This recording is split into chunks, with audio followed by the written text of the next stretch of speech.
while we take a little break from doing roulettes?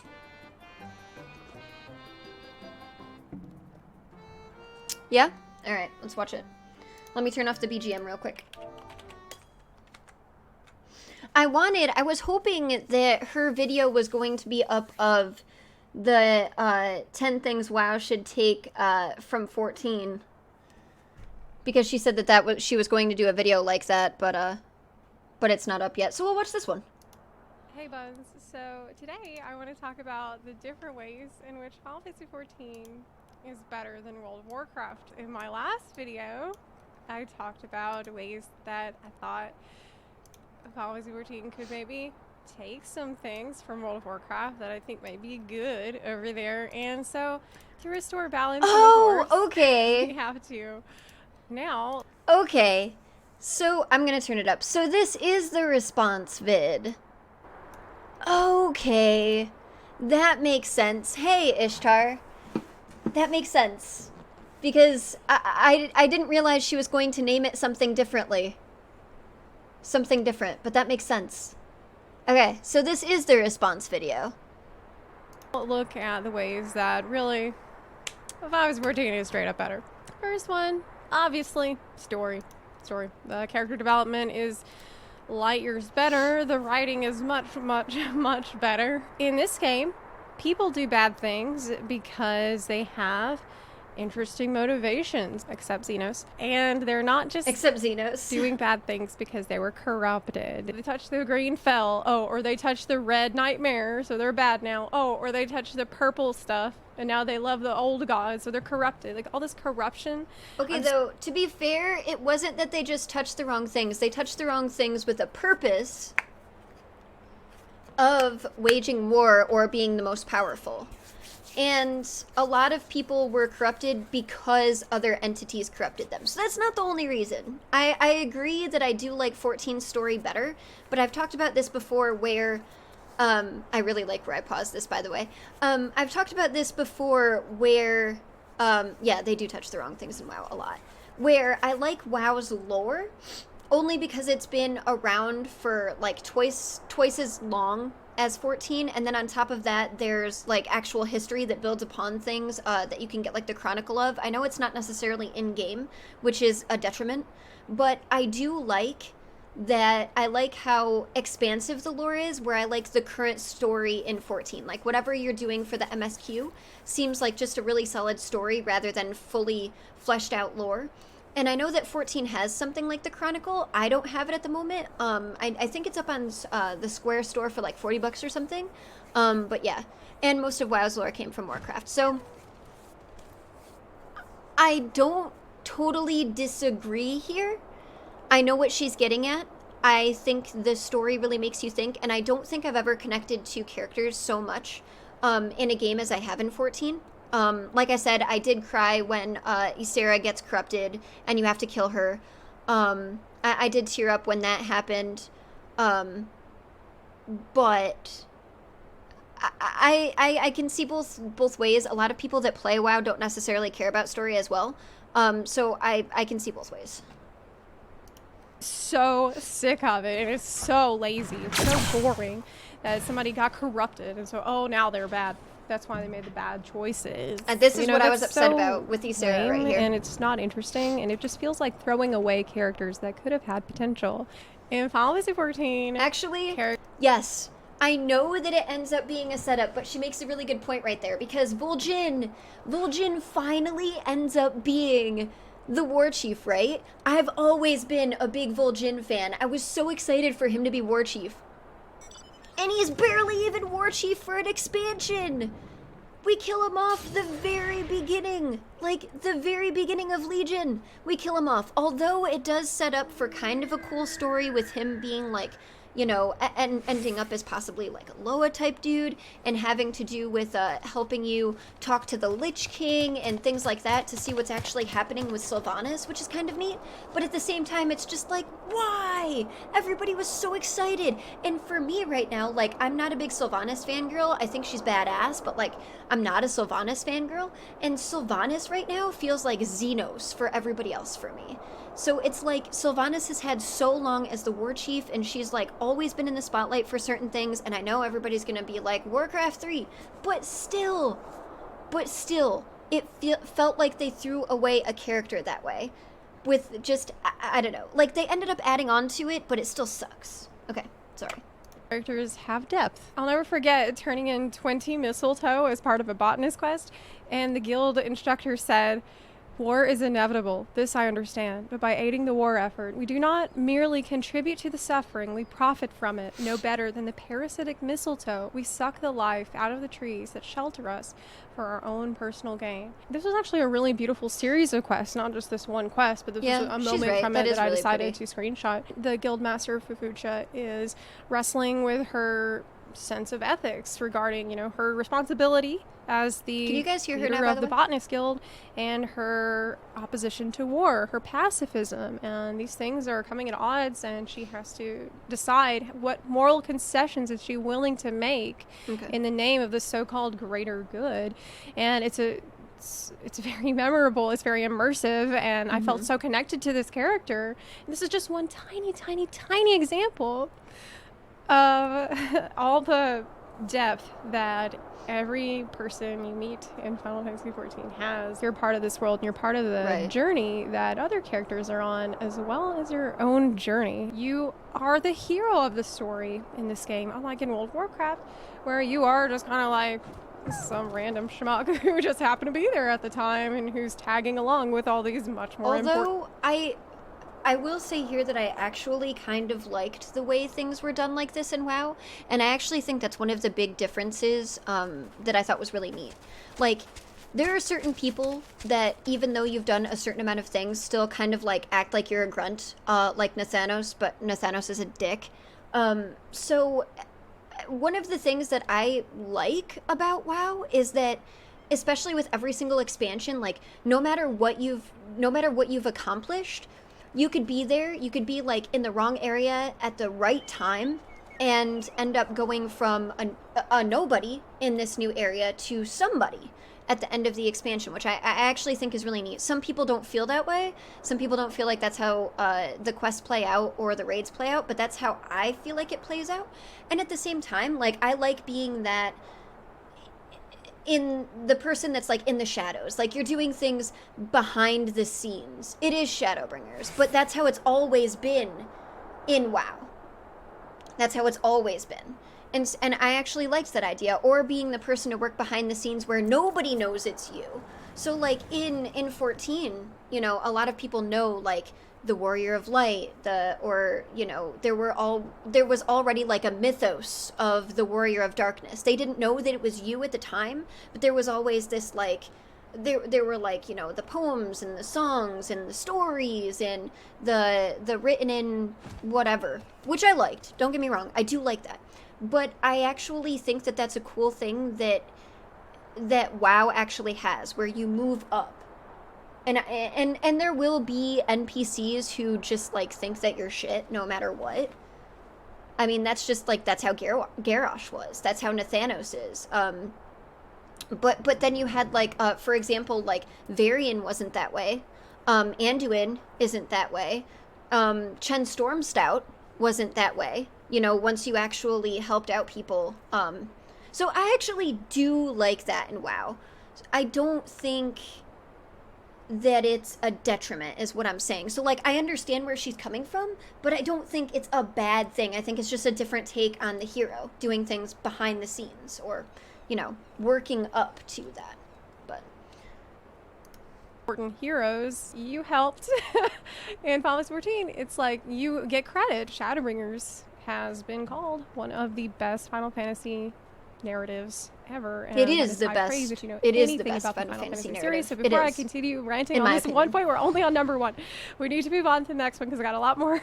But it good. Story real good. Okay, next one. It's the dev approach and communication with people. Yes. So in the World of Warcraft community, I often sense that there is... I have nothing to disagree with on this topic at all. They are really good at keeping the community updated. They're really good at taking opinions from the community, and if it's something that they can do, they try to implement them in game and very quickly, until everything with the virus, I might add. I know that the WoW devs are trying to work on that, and they have like kind of this umbrella with Activision that makes it a little bit hard with these new deadlines and such that are really tough. But and everybody says this. It's not even like it's major. So yeah, I don't disagree with any of this at all. Aura of hostility between the devs and the players. It's like they're constantly at war, constantly clashing. The devs have their idea of how they want the game to be played, and the players have their idea of how they want to play the game, and it seems like they're just always at odds. World of Warcraft devs have been better at actually talking to the community. And then she posts but that doesn't mean that they're actually listening. To give you a concrete example, just looking forward into Shadowlands, there's the covenant system. So you pick a covenant, and the covenant provides some pretty outfits for you, but the covenants are bad. The covenants are so misbalanced right now that if they cannot release it this way. They cannot. I was watching videos from Priest and Bellular, and the covenants and the conduits are so unbalanced and so like, if they release it this way, it is going to be so bad. And release is literally supposed to be at the end of this month. It's bad. It's bad. So, like, she's talking about, like, the transmog and, like, the different looks and, like, the NPCs that you can have and the stories. Like, the lore videos have been pretty cool. I haven't watched all of the lore videos yet, which we could even do today if you guys wanted. Because I don't really have a plan for today. But, like, I cannot convey. They just started. I cannot convey how bad it is right now. Like, oh, they did nerf all of them? Oh my god. Okay, back to Covenant this. will also provide its own talent trees. Now, that talent tree might not be good for your class. The talent trees are also very unbalanced and shit. There's literally for each talent tree like 2 talents that could possibly help you, and it's after like 13 weeks of grinding that you actually even get to these abilities. Like,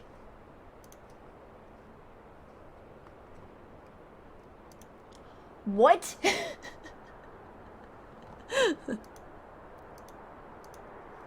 Sorry. Just had to show you or your spec. But what if you still want the pretty glamour from that covenant? Well, now you're being forced to make a pretty crappy choice between, do you want the glamour or do you want to pick a covenant that's going to be better for you? And I think this puts players in an unfortunate position. Now you're confused. There's been a lot of outcry about this, but the devs for World of Warcraft have said, well, you know, it's all going to be balanced enough, and players aren't going to discriminate on other players because they picked the bad. What does it equate to for non-WoW players? So it honestly doesn't even equate to anything. I can't think of anything that I have dealt with in 14 that's even been close to this. So let me try to give another example. Do you guys remember hearing about Bless online? How it was a really big, a bigger Korean MMO, and it had actually been out for quite a long time before they tried to release it in NA. And then they released it in NA. It wasn't finished, and everybody pretty much got refunds the day that they tried to play. And it was so bad, it was so buggy, nothing in the game worked, that it's literally not even like an NA thing anymore. Like, nobody plays it. Everybody got refunded, and the NA release just like completely bombed. That's the best thing that I can try to like give you an analogy for, try to compare it to. I don't think that the release will be that bad if they release it this way, but it'll be bad. Like, it's so unbalanced. No. Putting stuff in the talent tree is... It's just picking, like, different abilities or different ability enhancers over others, and it'll just show up in a talent tree. So, kind of like, if you've played FF10, If you've played FF10, you know how you have this sphere grid? And you have different, like, you can get different abilities from that for, like, casters, or it can enhance certain abilities. That's what this is like, except probably 80% of the abilities for each, what they're called conduits, are for these talent trees, that you get from the covenants that you pick. They don't really matter. A lot of it's more for, like, PvP, or, like, the way abilities look, or something like that. So it's like, and then there's literally 2 abilities. So let's say in the tree there's 10 abilities. And you have to wait a certain amount of time because it's time gated. And you have to unlock certain things different ways, like through, you know, like rep, playtime, and then you just have to wait because it's time gated. So out of those 10 ability enhancers, 2 of them could be good for you. So it could be like your first one that you get week 1, and then it could be like the last one that you would get like week 13, for example. So you would have to do all of this playing, and you would have all of this time gating, and you would get abilities that don't matter until you get to that 13th one, and that's the last one that's actually good for you. So in my mind, it's a cool idea, but it's not really done well. And I feel like it's a lot of time that devs have spent on this when they could spend it on other aspects of the game, for only 2 abilities to be viable. And then right now, one of the, I can't remember which covenant or which conduit it is, but there's one right now that gives a straight crit increase ability. And this straight crit increase is so big right now. It's so unbalanced that everybody will choose that just for the straight crit increase. And it is an insane difference compared to your normal damage right now. So if they leave that in, if they leave that in, there's like, that's what it is, the 20% increase for 10 seconds. 20%! 20%! That is so much. That's so much. And if they leave that in, nobody's going to choose a different covenant or conduit. It's going to be everybody choosing this, so you're not even going to have a choice. So what's the point in even having the other covenants and conduits? Sorry. I've taken too long going over this because I'm irritated. Right. But the devs have said, oh, well, you know, just trust us. It's going to work fine. It's all going to be balanced and it's going to be fine. But I don't know. It just it feels like there's a war. There's an argument always. There's always this argument going on between what the players want, how the players want the game to be, and how the devs want the game to be. And it's just constant clashing. I love her T-shirt, by the way. There's bunnies on it and I feel skulls. like the devs, instead of trying to force their way of how they want the game to be played onto players, they watch how players play, or they probably play themselves, and they work with that. They go with the flow. They don't go against the flow. They go with it. And if players have a huge backlash against something, like one time we had gear randomly rolling for very high stats in Diadem back in the day, and nobody liked it. It was basically like Titan forging in 14. Everybody got mad, and so they got rid of it just like that. They listened to the backlash. Know about that, but it's nice that they got rid of it. Okay, let's get rid of it. You know, like or if something happens that makes players upset in 14, like when the time that people's butts got nerfed, they will say, oops, that was our mistake. They'll tell us immediately what's going on, why it happened, and how they're going to fix it to make everybody happy. It's not like this war at all. We feel like they're working for us, not against us, which they should be working for us because we're the ones paying. It's just so refreshing to feel like the devs have my back, the devs care, and the devs just want us all to have fun. Next up, the Nerf game butts. Balance and job Give us viability. A butt slider. My God, what a breath of fresh air it has been in Final Fantasy 14. For every time a new player comes in my stream and asks, you know, what is the OP job or what is the underpowered job, I can just say... See, I like that jobs in 14 are so close. They're like pretty much for DPS, they're a lot more balanced than WoW. But, and this is a small but, and this is more personal preference, I actually like sometimes how unbalanced the classes are in WoW. For certain aspects, like so I play a mage, and this is really big because of personal preference and the class that I play. Mage, regardless of flavor of the month, which is what they call out of the 3 specs, Frostfire or Arcane, what the best is per month. Because depending on what they do hotfixes for, what they nerf and what they buff, and what the trinkets do, it could be, like, regardless of what spec it is, mage is almost always on top.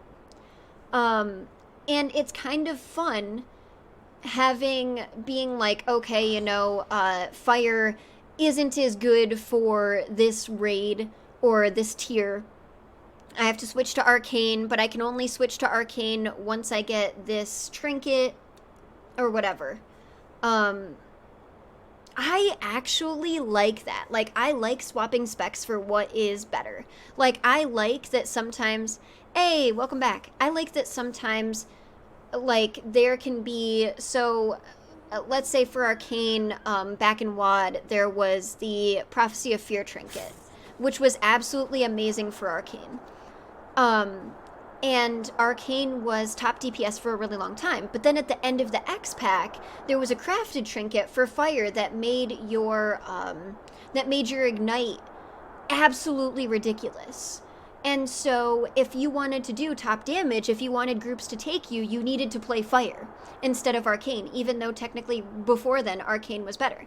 And I like that. So for me, I like being good at all 3 specs to be able to achieve, like, the top DPS for that, because I like to be competitive. So, and I also like, you know, the idea of, like, having a tank, and it sucks, like, having stuff, like, having there be a meta. Yeah, it is the need to, I think it's fun in WoW to have the meta to raid. I think it's fun. I like that things are so unbalanced that you might have to, you know, gear up a different character or gear up a different spec or be prepared to play something else. Like, I can see why it would be unappealing to people, but I actually think it's fun. I don't know. Personally, again, I'm probably, because I'm gonna put this up on YouTube, and people will probably, I would love to hear what people's comments are on it, because I think it's great to have discussion like this. But I personally think that is fun.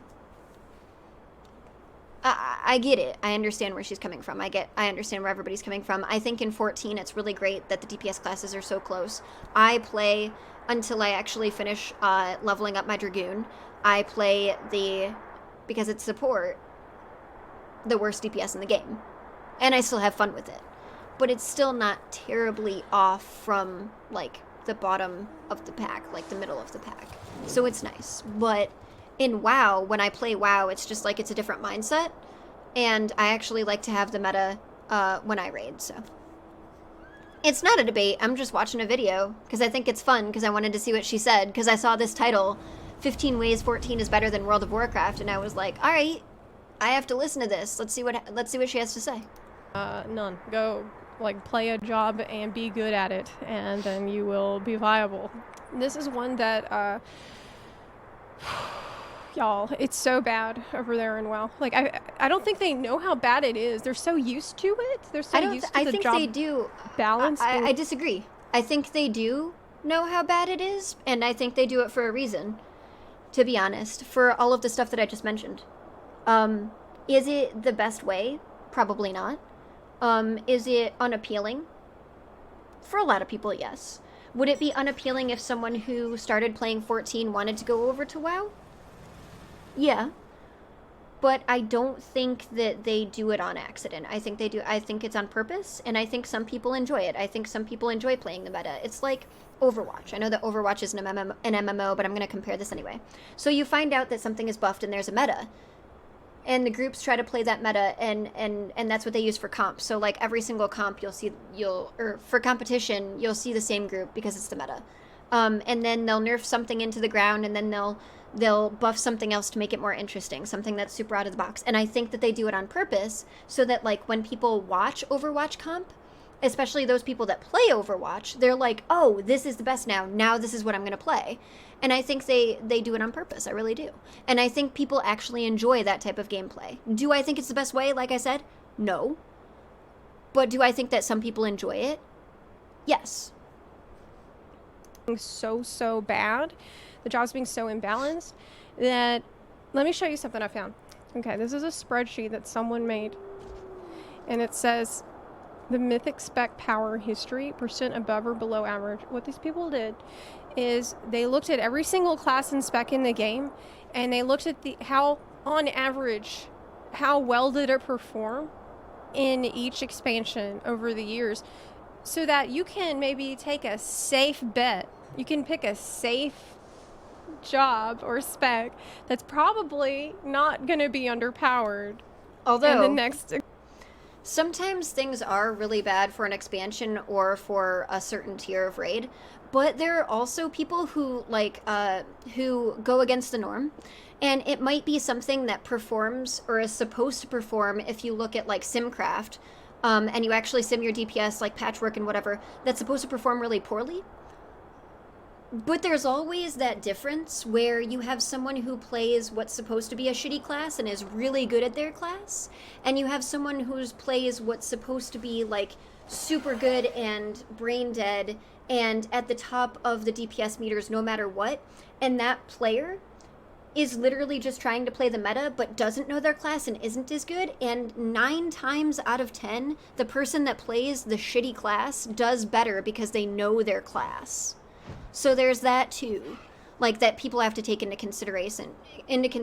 Like, yeah, the balancing might suck, but it also depends on the player. Yeah, it is every MMO, I'm just saying. Expansion. Survival, way at the bottom, so that's not been a very well balanced spec, so you should probably not pick that one. And here's Fire Mage. Well, that's probably safe, because that one's usually like pretty strong. That's usually pretty good. Like, this is... Actually, Fire Mage isn't usually pretty good. Fire Mage is usually like middle of the pack until the end of the expansion, and then they usually buff Fire Mage because Fire is the spec that everybody wants to play but never gets to play because it's not the meta, and then they'll like buff a trinket or they'll like buff your Fire Blast or whatever, and then that's what people play, and then that's when it's safe. It's not at the beginning of every X pack. It's not all the time. This is not normal. This is not how you're supposed to play the game. You're supposed to just pick the one you think is cool. Trying to place your bets on what spec is going to be performing normally. I'm speechless, and all I can do is, thank my lucky stars that in Final Fantasy 14 they actually, balance their game. Next up, music. So often you'll see me on stream doing a trial or a raid, and I'm like rocking out and I'm singing while I am doing the trial, and that can add a whole nother level of difficulty to try to do the mechanics properly while singing and learning the lyrics to the songs. God bless Soken for your incredible work on the music in this game. Next, the complexity. See, I do think that 14 has really great music. I do think a lot of the boss fights have really great music, but I also think WoW has really great music too. I don't think it's something that it needs to take from 14. So specifically this video is a lot about like what WoW should take from 14. I don't think that's one of those things. There's actually some really memorable music. Arthas My Son, Baron's music, the music in Grizzly Hills. It's good, it's just a different style. Some people do turn off the music in WoW in fights. But a lot of people turn off the music in WoW in fights so that they can listen to their own music to get pumped up, or so that they can hear like DBM and things like that. But especially out in the world, like not necessarily the boss fights don't have the best music, but out in the world when you're actually questing, that music is awesome. What's another example? High Mountain has really good music. Suramar has really good music. Arathi Highlands has really good music, and it's very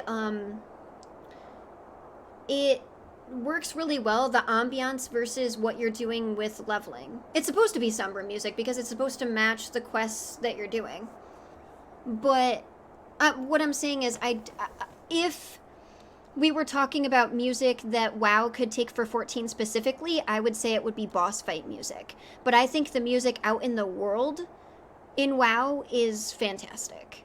I really do. complexity of jobs and rotation flow. So probably it's kind of difficult to compare these two because the games operate very differently vastly with very different. different feeling Yeah. GCDs. But all the jobs in 14 have their own unique, like they all feel very unique to play. They all feel different, and they all have this complexity. I think even the most simple jobs in Final Fantasy 14, like Dancer or Red Mage, have more going on than a lot of jobs in World of Warcraft. They definitely in have World a of lot Warcraft, that a you're lot of supposed jobs to have cast a in between priority GCDs, system that's for with sure. pressing your different buttons. But in Final Fantasy 14, it's more like, okay, here's the first part, now here's the second part, and here's the third part, and here's how they all link together. The rotation flow that you have blends in beautifully with the encounter design. You might find that on many different jobs, your abilities that you need. But like in every MMO, like I was saying before, there are guides to help you play your class, like in WoW. Obviously there are in 14 as well, but like there are guides to help you play your class, but you can't optimize it until you actually know your class.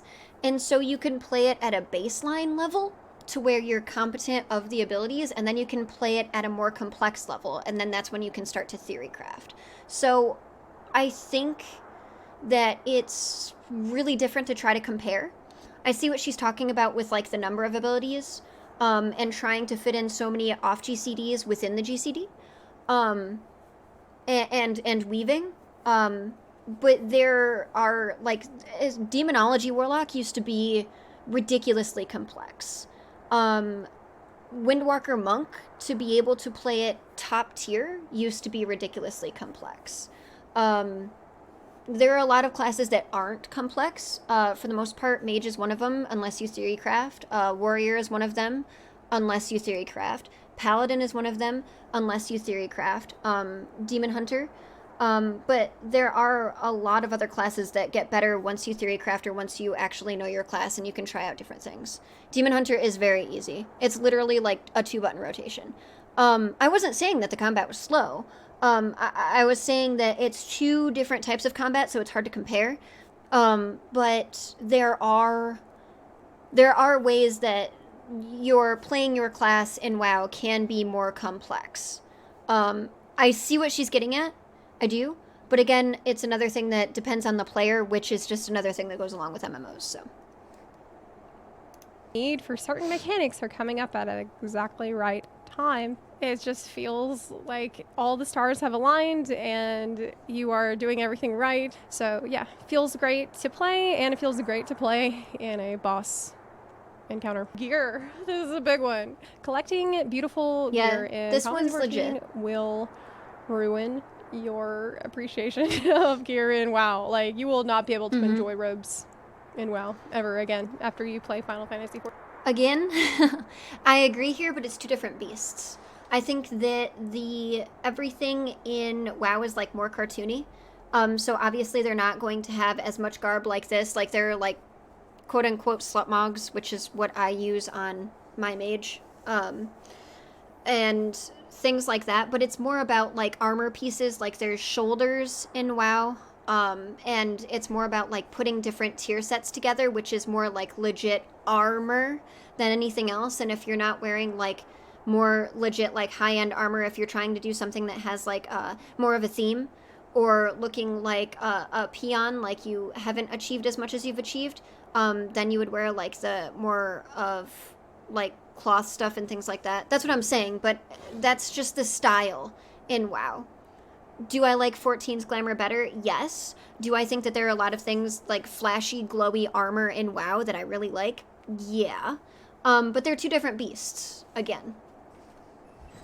14, because in WoW, pants and robes and stuff are flat textures that look like a lot of them are just spray painted on, and all the beautiful hand painted textures in the world can't change that. I know in more recent pieces of gear in WoW, they have added some more 3D elements, but the 3D elements limitations is definitely are a big still one. quite obvious. The Covenant gear that they've shown, you can see these robes still look like robes always have.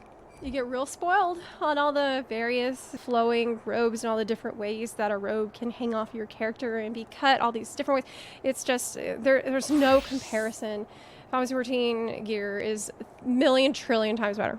Only wish collecting it was as easy. I'll agree. Next I up, do think it's better, So but Falda's still. 14 is well known for having a very nice and friendly community, though that's not to say that it's perfect. I mean, there's a fair share of nasty people in it, like in any community. I can't believe I have to keep saying that. Obviously, there's no avoiding that since we live on Earth. So, yeah, those people will always exist, unfortunately, but... This is my thing with the internet, man. Like, there's always going to be dicks. And dick pics. But there's always going to be those types of people, regardless of what community you're in, what type of game you play. I think that each person that plays each game is going to say, my community is better for such and such a reason. I don't mind either community. I've probably met more people that are willing to help out in 14. But I've met some great people from both communities as well. So, I don't know what your guys' experiences are. I would love to hear your guys' experiences, especially when I throw this up on YouTube. But I've had both positive and negative community, people in the communities from pretty much every game I've played online. And the thing is an online game, and you have that anonymity behind you, and so a lot of people will say stupid stuff because people sometimes are stupid. I do think that your odds of running into friendly people is probably higher than it is in World of Warcraft. People feel cared for, they feel listened to, they don't feel a lot of bitterness about their jobs being imbalanced, other things that I've already talked about so far. Generally, people being happy with the game, I think, often translates into them being happy with each other. Next, transportation. Oh, God. So being able to just click on an aetheryte and show up where you want it to be is so much better than hopping on a griffin or a wyvern or whatever. And I feel like I'm going to get so much flack for this. I like the aetheryte stuff. I like it. I think it's neat. I think it's cool being able to transport to certain places once you've unlocked them. But I like flight paths. I like both. I don't know. I like flight paths. I like being able to see the scenery. I like being able to experience all of the music with the taxis. Yeah, and I know that you can take chocobos over things like that. In 14, I'm just saying I like both. I don't know. I like getting on a mount in an area that is area specific, like the a griffin if you're coming out of Stormwind, or the Wind Riders, or the dragons, or whatever, the bats. I like both. I don't know. I like both games. So, right, you do only get one in WoW, which I understand that, and I understand it does take a long time, but I think it also helps with exploring. And one of the things, it's actually kind of funny, because one of the things that I didn't like was, I don't remember what expansion it was. I think it was one of the things that they added in WoD, where even if you started a new character, if you were leveling, you would have all of the flight paths. You wouldn't have to find any of the flight paths. And they ended up taking that away. I don't know if they've put it back in the game, but one of the things that I actually liked was having to run through or be on one of your mounts and go through certain areas and unlock flight paths. I actually really liked that in WoW, and I was really upset when they took it away and made it so that you had all of those flight paths. No, I know. I'm just saying. I actually don't even like that there are so many main city portals anymore, to be fair. I don't like that you can just go to a portal area in Org and port wherever. I liked being able to figure out where you needed to go.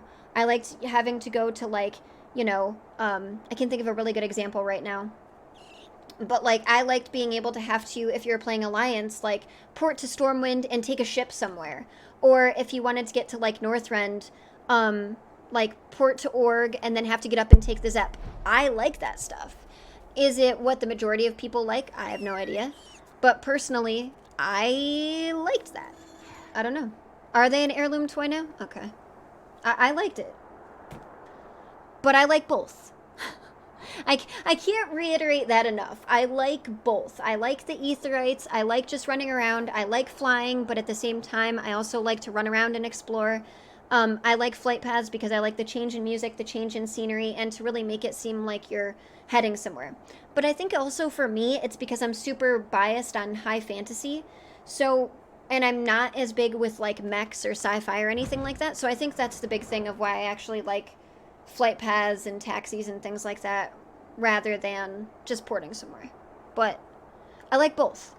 Walking away and like go do something else, make some tea or something while you wait to finally get where you need to go, or play a mage, or like be thinking, okay, well, if I teleport to Dalaran, then I can use the Dalaran portal, and then the portal can take me to this other portal.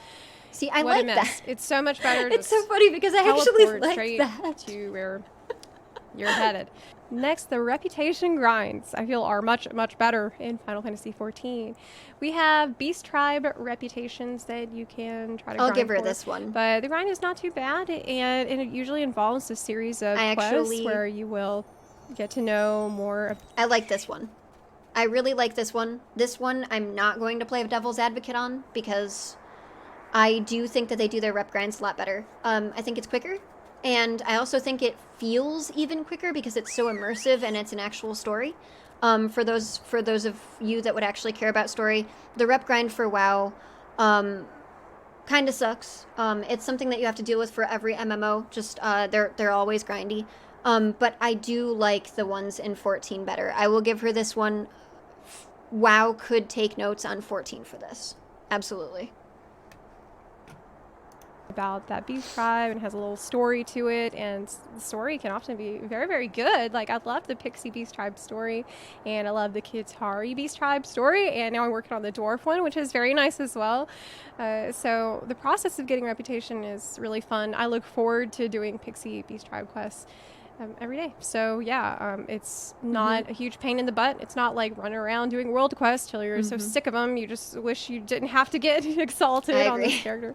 Much more enjoyable reputation process for sure, for sure. Next, all jobs on one character. Oh yeah, this is the one that's gonna make it. I'm gonna stop this right here though. This was a big one for me. This is one of the things that when people come into chat and they say, should I play 14? You know, what are the benefits of playing 14? This is a big one for me.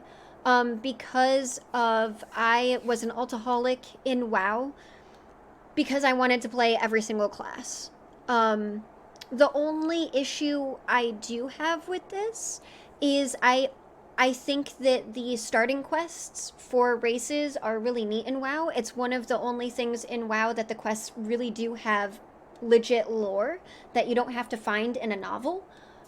So one of the things that I still did was create characters of different races to be able to read those quests and experience that for the starting zones.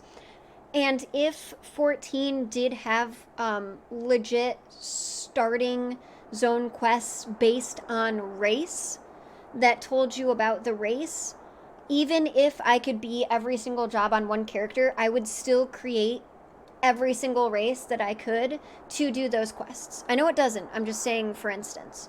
So I actually do like that about WoW, being able to experience that race specific story. But one of my big ones for 14 is being able to be every single job on one character, for sure. But I actually think that it would be a lot. It would be a lot for 14, but I think that's another thing for 14 that 14 could take from WoW that wasn't mentioned. I actually really like, I know that it's tied to city-states. I mean, like, if you actually created a character that was a specific race, and those were, like, the first 5 quests that you did. And it was only about your race, specifically.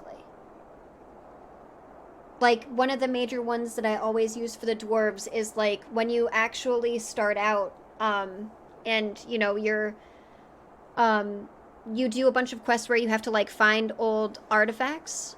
And all of these artifacts were from, like a time when, Ulduar wasn't, corrupt with Loken, or, oh my god, what is the...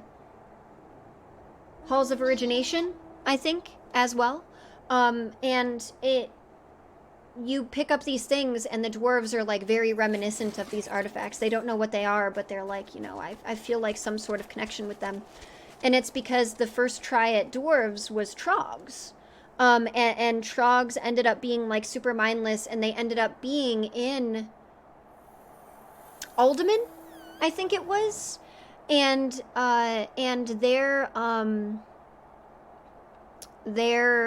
they had like the chick who was trying to create them. She couldn't kill them, essentially. They were mindless, and they were the first try, and they didn't work out. And for the most part, they lived in Alderman, and didn't harm anyone. But then when things started happening in Alduar, and then the cataclysm, which shook things up, they didn't understand what was happening, and so the trogs started freaking out and attacking people. And that's why you start fighting them later on. But that lore behind that starting area, all of that you get, essentially, is with your starting race as a dwarf. And I really, really like that. So I think that it would be really tough to do with 14, but I think it would be cool. But I do like being able to be every single job on one character, for sure. It's impossible for you to go back to World of Warcraft. This is what's going to keep you here.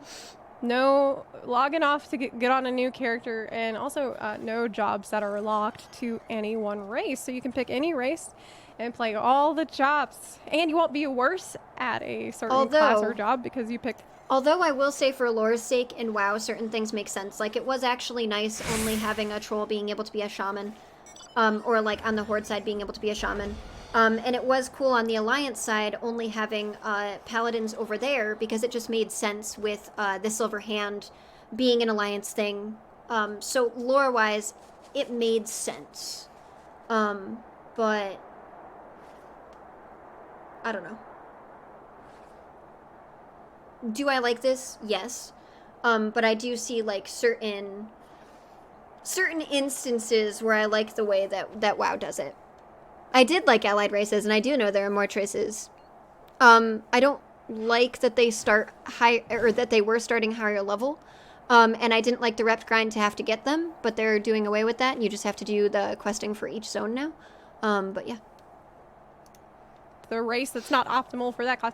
Don't have to worry about that. Hey, you can't have imbalanced racials. Yeah, that makes sense. You don't have racials. Next, obviously, bunny girls. I don't know why I threw this in here with no additional comment. Because they're sexy. It's got to be on here, clearly. Okay, next. Character customization and uniqueness. This is a big one. More options. In Final Fantasy 14, you have to customize your character. Yeah. Even after all of the new customization, they're adding in Shadowlands, which is great. I'm glad that they're adding all of that customization. I agree. You just I like that they're adding more so many more customization hair in WoW, colors, though, but I agree. More newer eye colors, more skin colors. Not to mention all of the tattoos and the facial highlights, features, lowlights, and makeup, the face paint and makeup and all that stuff. Yeah. Also, we have the sub races, which can have a different color palette, maybe slightly different facial features too. There's a lot more to make yourself look different. Next, you have much better looking animations and battle effects. Like, the emotes look so good. Mm-hmm. Cool, like, idle poses, depending on maybe on your job that you're using, or your race, Yeah, like racial idle poses. Emotes are better, and the abilities are flashy, and out in the world I see it, but when you're in raids, you do turn a lot of them off, though. So there's that. Like, a lot of them are too flashy that you turn them off. I haven't gotten the snap emote yet. I will. But I do agree. I think the abilities look a lot better. And I think the emotes look a lot better. And there are more emotes in 14 than there are in WoW. Screenshots are a lot bigger in 14, obviously. Glamour's a lot bigger because of these things. But yeah. I'm not saying everybody turns them off. I'm saying that a lot of people do turn them off so that they can see what's going on. I don't think WoW's abilities are bad, though, but I do think that 14's graphics are better in that sense. Really cool. You have different facial expressions, and the combat animations are amazing. And I guess this kind of dovetails with the next one that I wanted to bring up, which is G-pose. G-pose. I just said this. You do a combat animation, and then you can go to G-Pose and you can look at it really closely. Really gives the player a chance to fully appreciate the hard work of the devs. This is like, okay, so this doesn't have a lot to do with the video. But I get really excited when I call things like that. I don't know, it's weird. Like, last night I was watching this Asmin video for Transmog, and he went up to this, I don't remember what it was. It was either a mage or a priest, and using this specific staff. And I was like, oh, that's from Mythic HFC. You get that off of Archimond. And then I was super excited, and then he said it, and I literally looked at Chalk, and I was like, yeah, I knew what it was, bitch! Like, I don't know why I get so excited about stuff like that. But I do, it's weird. Anyway, exit video. Had created that animation and all those spell effects and everything. Next up, crafting and gathering professions. So yeah, in crafting and Final gathering Fantasy is XIV, much those better. professions really function just like their own jobs. They have a ton more content. They have their own end game, and they get more and more content every day, every patch it seems, with Ishgard Restoration. What time were you looking at, Roz? Because I was. So if you like crafting and gathering, might have to raid tonight. I'm not sure. You are never going to run out of stuff to do. I feel in Final Fantasy XIV. And crafting is not just pressing one button. Yeah. It is. You have a rotation. Pretty involved, and you're going to be thinking about what you're doing. And there's a level of mastery to be achieved in crafting and in gathering too. I'll agree with this wholeheartedly. Final Fantasy XIV is, with a couple of random exceptions, because this is normal for there occasionally be and bugs she's right in about a the video bugs. game. I For the mentioned most the part, bugs it's last quite time, bug free, so and I need to don't go really over that, experience yeah. major glitches or bugs or any problems like that in the game ever. They handle that because they do all the QA themselves, and they do it well. There's no PTR, there's no beta, there's no alpha, there's no players doing QA work and bug reports. We can all enjoy the story on the day it launches together. And she says that is a bad thing, and while I could see that, being a detriment for people, a lot of people actually like the PTR, and they like getting into alphas and betas. So I don't see that as a completely bad thing. Do I think that the devs should play their own game and find their own bugs? Yes. But do I think it's a bad thing that they have players do it in WoW? No. And there are people that look forward to trying to get into these things, like I mentioned, so I don't see that as a completely bad thing. I do think that the devs should play and find their own bugs as well, but I think that that's a cool thing that they do. It would spoil the story, and I understand why there isn't a PTR, but I'm just saying that, like, yeah, you do need to use both. I'm saying that I think it's a neat thing. And we don't have to work QA for Square Enix because they're a multi-billion-dollar company that's perfectly capable of paying people to do QA and balancing the game without players' help. But I'm not salty about it. I think PTR. Fall asleep comfy with. I think that PTR and stuff is a neat thing. I'm gonna wait for this because no salt there. What are some ways that you think Final Fantasy XIV is better than World of Warcraft? Actually, it's incredible that Final Fantasy XIV does so many things better than World of Warcraft when it is so much younger as an MMO compared to World of Warcraft, and it came from such a horrible, horrible launch. Like, See, I think that there are good things about both games, and I think that there are a lot of tools and a lot of differences that each one could take that would make the game even better. I wouldn't necessarily say that one... See, I like both games. I like both games for different reasons. I play both games. It's hard as a person who only plays 14 to see why they do certain things and why that they do. I know that there's a lot of balancing issues